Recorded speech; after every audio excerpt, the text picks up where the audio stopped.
niggas digging elite. Got the courage of the weak. We crossing them off they sneaks and got them jumping out their seat. Cause it's digging elite.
Appreciate you guys being here. Heck of a ride. You know, I can't be more proud of our kids and what they were able to accomplish this year with this group. You know, for the last 2-3 years, we had some ups and some downs, but to see them regroup, see those guys mature like they did, was very rewarding to me as a coach, and I'm just happy they can now say that they're Virginia State champions and something that can never be taken away from them. TT, talk about the defense on Buckingham. He didn't score a basket in the fourth quarter, and you were on him a lot of the game. And how hard was he to defend? That's a good kid. He really good. I mean, I knew he was good, but the way he created separation and get his shot off is, I was just trying to keep constant pressure on him, not let him get comfortable, and just playing him tough the whole game. Playing with fouls was hard, but my teammates, Trey helped a lot on the backside. He beat me. So there's a lot of team defense, but just trying to keep pressure on him. Walk me through that alley-oop. It seemed like Tariq kind of got a rebound, almost lost his balance, was able to flip it ahead to TT, and then walk me through what you saw getting the pass and being able to slam it down, because that kind of solidified that run there towards the end of the third quarter. I knew me and TT had that look, and he gave me that look, and I knew he was going to throw it, and I mean, it was a little bit off, but I still caught it. Trey, you picked up some fouls too, and you got other guys in foul trouble, but you stayed aggressive. Did you just realize I can't really let up at this point right now and not worry about the fouls? We just wanted to win, and just how to keep playing aggressive. Coach, you used the phrase championship behavior later in the season. You guys can comment as well, players. Talk about this journey and how difficult it was, because you had to beat a lot of really good teams to get here. I know it wasn't easy. Practice, hard work. Nothing was easy. Like, we play every game, and sometimes we play teams that weren't that good. We try to figure out why we're playing so bad. It's because we work so hard. Practice was harder than the game most of the time. Nothing was ever easy. Like me being the captain, him being the captain, him being the senior. If anybody was ever slacking, it was never like, oh, it's okay. Just you had to get out. We wasn't sitting in the gym playing around. We worked hard the whole season. So I feel like, getting here was what was supposed to happen. We worked for it. The players, last time I talked to Coach, he told me, losing to Wakefield didn't really mean anything as far as, refocusing or anything like that. Do you guys feel like it helped at all? Or not helped, but do you feel like it got you guys? Personally, I think it did. I'm not trying to say anything. I'm trying to say, I felt like we needed to lose one to just kind of keep our minds, kind of like focused and kind of level-headed. Mm-hmm. It came out of it was a good time that we lost. Right. We still able to fight and be able to make it to the championship. So. Gotcha. You wish you had enough stabbing him though? Yeah. Keith, you called that timeout, 59 seconds left, and you called full timeout. I'm not sure you envisioned everyone celebrating as much as they did right then. How nice was it to be able to get everyone in the game of the state championship game play out the last minute? It's great.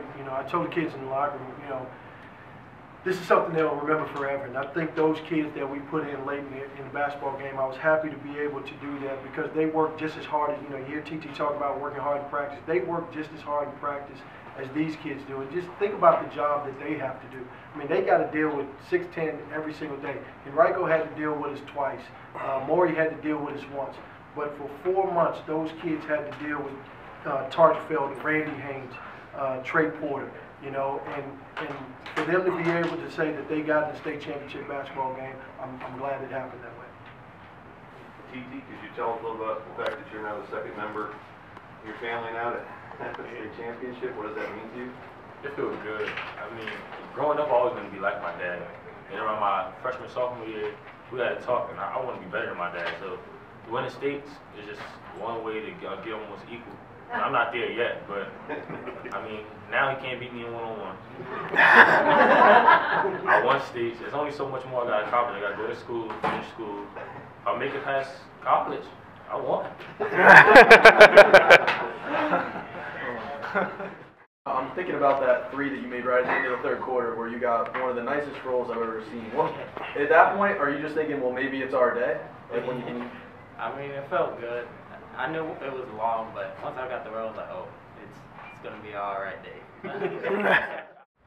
Was the pressure, guys, you were sort of the favorite coming into the season being a 5A state championship.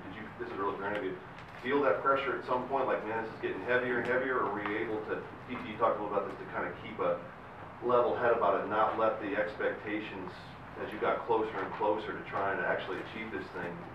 Were there ever moments like, I don't know, or were you able to stay on track as things got closer and, hey, this is really, we're honestly, it still doesn't even set in me. I feel like, I don't know about y'all, I feel like we work so hard every day. I feel like we'll start practice Monday.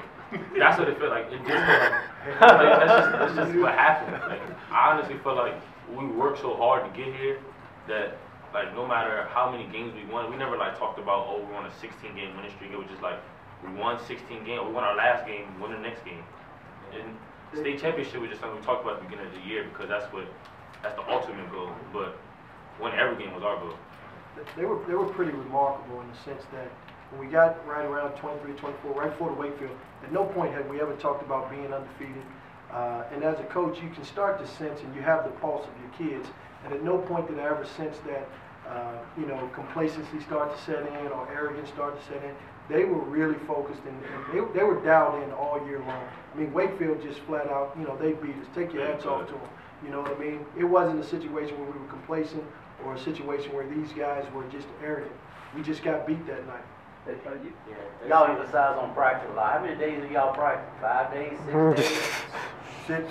Six days a week. 6 days a week, How many hours a day? Well, start the season off, we went about 2 hours a day. But 2.5. but as the season got on, I tell you, last month and a half we've gone an hour and 15 minutes. So as the season went along, we got shorter and shorter in practice. 6 days a week. Hard you practice unless you practice. That's right. That was it. Practice hard. You practice less. Went hard. Yeah. Yes. Trey, when did it sink in for you that you knew you were going to win and that you were state champ? At what point did it sink in for you? I saw 2 minutes left and Randy was at the line. And there's a chance to go by 14, I think. That's when I knew it was game. How'd you get to that? Well, it was handed to me and I didn't really let go of it. Anything else? Thanks, guys. Thank you.